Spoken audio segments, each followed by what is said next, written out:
Odan barayını duayı kunuta. Indi yan üçüge oturup vazıpta Allah Tebarek ve Teala ahırda rekatta Allahu Ekber deyip elmini kaldırıp barakim tekbir edip barakim şu durutuna duayı kunutu başlayacak. Allahümme ya Rabbi ya Allah bar ilaha inna biz refaat men nimeden akta inna biz nesta'inuke ya Allah senin kömögütleyet ve nestağfiruke ya Allah senin talebi bağışış günahlarımızın bağışlamaklığını dileyet ve nu'minu bike ya Allah sana iman getiriyet imanın tedelemeklik Peygamber ceddidu imanakum imanlarını tedelen nemin ya Resulullah la ilahe illallah demeklik bu iman tedelemeli ve nu'minu bike ya Allah sana iman getiriyet ve netevekkül aleyke ya Allah sana tevekkül etiyet ve nusni aleykel hayr seni kavluk bilen sana etiyet kavluk bilen Allah Teala hemişe evinde kavluk bilen evmil Allah Teala duadan ya Rahman ya Kerim ya Alim şey Esma-i Husna var ya Kur'an Pakistan'ı Kur'an'ın başında tohunluklarını atmadır. Şunu aytıp da varahım Allah Teala yalvarmaklık. Allah Teala avudan atları bilen, avudan da atları bilen aytman Huday Teala. Yani şu Huday Teala donudun da Huday da şu şeyden. İtin de Huday şu. Duadan da ey itlen Huday deyip dua etmeliler dedim. Ey donudun Huday. Kavluk bilen Huday Teala umeli. Ya Rahman, ya Kerim, ya Alim, ya Şekur, ya Alimel gaybi ve şehade. Kavluk bilen Allah Teala umeli. Ve nufni aleykel hayr neşkuruk. Ya neşkuruke. Ya Allah biz sen şükret yat. Ve la nekfuruke. Ya Allah sen küfrü nığmet etmeye. Şükretmeklik neyme? Allah Teala nığmetini iyip kuvvet veriyor ya da şunu günaha sarf etmelilerden. Ehyanın günahkar da olsak izinden tövbe etmelilerden. Ve la nekfuruke. Küfrü nığmet etmeye.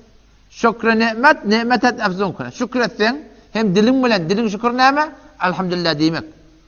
Amalın şükür neyme? Şol etyen taamıdan kuvvetleri ya şunu Huda bilen Peygamberin yoluna kavluklara sarf etmektir. Neşkuruken şükre nimet et efzun kunat, kufre nimet eskefet birun kunat. Huda hiç kime düşman nere? فَأَمَّا الْاِنْسَانُ اِذَا مَبْتَلَاهُ رَبُّهُ فَأَكْرَمَهُ وَنَعَمَهُ فَيَقُولُ رَبِّي اَكْرَمَنْ İnsanın yağdayışı diye. Haydi insan, muhlis olmasa, mu'min olmasa. فَأَمَّا الْاِنْسَانُ اِمَّا insan اِذَا مَبْتَلَاهُ رَبُّهُ her kevatiki onun Hudayı şunu iptila et ya, imtihan et ya, فَاَكْرَمَهُ şunu ikram et ya, وَنَعَمَهُ şunu nığmet ver ya. Ne mi diyet ya? فَيَقُولُ رَبِّي اَكْرَمَنْ Menin Hudayı men siladı diyet ya diye. Nığmet geliptu, beriptu da siladı diyet ya. وَأَمَّا اِذَا مَبْتَلَاهُ فَقَدَرَ عَلَيْهِ رِزْقَ O dünya darı imtihanla وَبَلَوْنَاهُمْ بِالْحَسَنَاتِ وَالسَّيِّئَاتِ Kavlukla bilen imtihan et ya, kıyınçılıklar Allah'tan imtihan et ya. وَأَمَّا اِذَا مَبْتَلَاهُ her vakti Allah Teala şunu iptila et yani imtihan et ya, kıyınçılıkları yoktu ya.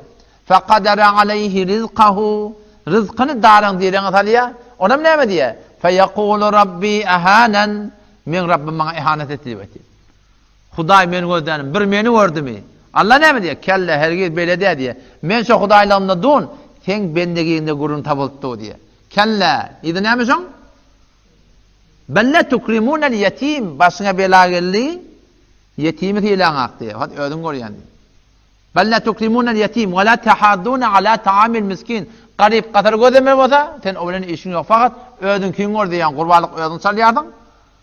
Et ödün yiyardın, tu ödün alyardın, hal daşçıvında kim muhtaç var, kim muhtaç yok, öyle işin yoktu. Ve te'kulûne torâte aklen lemme, mirâte gedek kata ayarlığın hakkını veren hak, hak yiyardın, ondan sonra ne? İzleme ayetin, ve te'kulûne torâte aklen lemme, ve tuhibbûnel mâle hubben cemme. Dünya malını yığınap da başına gayetini. Kat mal yığınamağını gittin. Beni Allah ihanet edemek diye. Senin amalından diye Allah Teala.